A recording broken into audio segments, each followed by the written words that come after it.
Assalamualaikum warahmatullahi wabarakatuh. Di sini kami akan resensi film yang berjudul gimana sih Mas menurutmu dari film Street and Pencil itu? Jadi film Street and Pencil ini menceritakan sebuah kisah dari 4 tokoh sahabat. 4 tokoh sahabat ini tergolong anak-anak orang kaya dan terkenal songong dan juga impulsif. Mereka memiliki hubungan sosial yang kurang sehat di sekolah.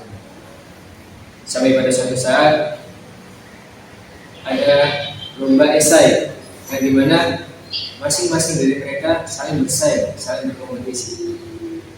Dan keempat tokoh sahabat ini bingung ingin memberi judul esai itu apa. Sampai pada suatu saat mereka bertemu dengan anak jalanan dan ditanyalah anak jalanan itu mencari masalahnya, mencari solusinya, dan mereka menemukan sebuah judul yang sangat brilian, yakni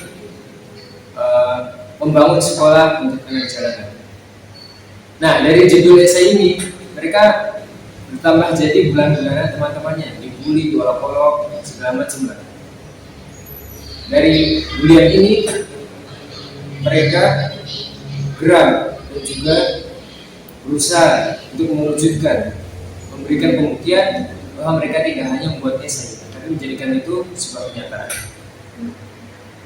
Nah, seiring berjalannya waktu, memang di awal-awal mereka mengalami kesulitan karena memang anak jalanan ini mereka lebih mementingkan mencari uang daripada belajar.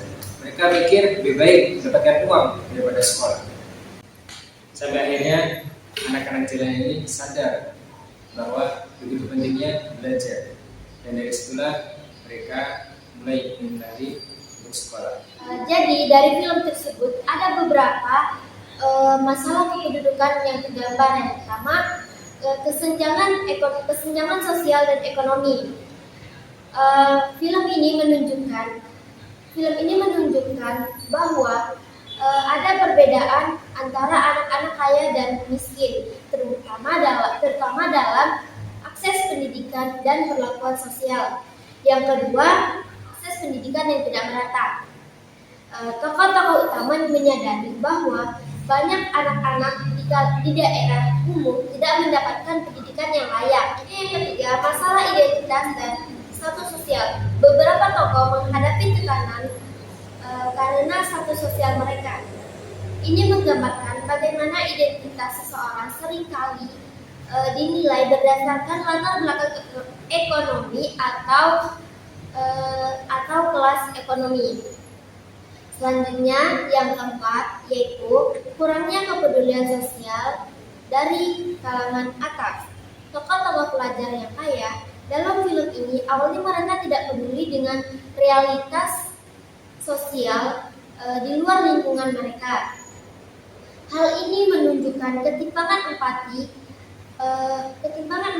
antar kelompok sosial dalam masyarakat yang padat dan beragam. Jadi film ini tuh menggunakan sudut pandang remaja untuk menyampaikan pesan-pesan penting tentang masalah penduduk dan empati sosial. Resensi film dari kami berdua. Semoga bermanfaat dan mudah dimengerti. Sekian dari kami. Assalamualaikum warahmatullahi wabarakatuh.